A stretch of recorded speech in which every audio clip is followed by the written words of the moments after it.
இந்த பொண்ணை எங்கேயோ பார்த்த மாதிரி இருக்க. ஏப்பா டாக்டர், இந்த போட்டோவில் இருக்க பொண்ணு தானே ஆடும்? உனக்கு ஏன் சந்தேகம்? இல்ல, இங்க ஒன்ன காட்டுவாங்க, அங்க ஒண்ணு ஆடும். நாங்க ரொம்ப டீசன்ட் பீப்புள் சார். போட்டோல இருக்கிற பொண்ணு தான் ஆடும். அப்படியா? இந்த பொண்ணை நீங்க தான் வச்சிருக்கீங்களா? அப்படியெல்லாம் ஒண்ணு இல்ல சார், நான் டான்ஸ்க்காக தான் வச்சிருக்கேன். கண்டக்ட் பண்றதே இவர்தான்ப்பா. நீ ஒண்ணு இத பாரு, பாம்பேல இந்த பொண்ணோட டான்ஸ பார்த்துட்டு நம்ம குன்னூர் கிளப்ல ஆட வைக்கணும்னு என் ஃப்ரெண்ட் ரெக்கமெண்ட் பண்ணி லெட்டரே கொடுத்து அனுப்பிச்சிருக்காரு. சரி, நீ சொன்னதுக்கு அப்புறம் எதுக்குப்பா லெட்டர்? அதுல பாருங்க, நம்ம குன்னூர் கிளப் ரொம்ப டீசென்டான கிளப். அதுல மெம்பர்ஸா இருக்கிறவங்க எல்லாம் பெரிய குடும்பத்தை சேர்ந்தவங்க, கௌரவமா இருக்கணும். நீங்க கிளப் செக்ரட்டரி, உங்க கௌரவத்துக்கு எந்த பங்கம் வராம நாங்க பாத்துக்கிறோம் சார். நாங்க ஜாக்கிரதையா இருப்போம், நீங்க ஒண்ணு அதை பத்தி கவலைப்பட வேண்டாம்.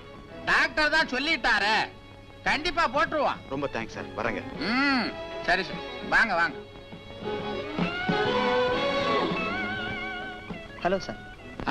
வா பிரதாப் வா. பையா, சோடா கிளாஸ் எல்லாம் கொண்டா. இந்த பிரதாப், வர வர தேவதாஸ் மாதிரி ஆயிட்ட. முதல்ல விரக்தியில ஆரம்பிச்சேன், இப்ப அது ஹேபிட் ஆயிடுச்சு. எல்லாரும் அப்படித்தான்ப்பா. முதல்ல குடிக்க ஆரம்பிக்கும் போது ஏதோ ஒரு காரணத்தை சொல்லுவான், அப்புறம் அந்த காரணத்தையே மறந்துடுவான். சொல்ல மறந்துட்டேனே, ஒரு குட் நியூஸ். உங்க அப்பா உனக்கு ஒரு பொண்ணு பார்த்திருக்காரு. அவருக்கு வேற வேலை கிடையாது. என்ன இப்படி சொல்லிட்ட? ஒரு தடவை தப்பு நடந்தா எப்பவுமே அப்படி நடக்குமா?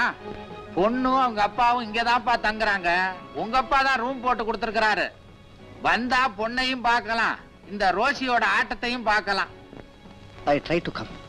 பெண்ணை பார்க்க இல்ல, டான்ஸ பார்க்க. எதையோ ஒன்ன பாரு, ஊத்து முதல்ல. ஹலோ. ஹலோ டாக்டர், என்ன டயர்டா வந்திருக்க? இன்னைக்கு ஏகப்பட்ட ரவுண்ட்ஸ்ப்பா. என்ன அப்படி? வைரஸ் ஃபீவர் நிறைய பேருக்கு வந்திருக்கு. ரியலி? நம்ம பிரதாப் கூட உடம்பு சரியில்லை, படுத்த படுக்கையா இருக்கு. அப்படி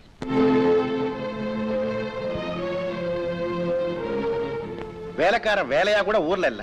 இதுக்கு தான் அவனுக்கு ஒரு கல்யாணத்தை பண்ணணும்னு அவங்க அப்பா குதிக்கிறார். யார் சொன்னாலும் கேட்க மாட்டேங்கிறானே. நடக்க போறத நினைக்கிறவன் தான் புத்திசாலி. நடந்ததையே நினைச்சிட்டு இருந்தா எப்படி?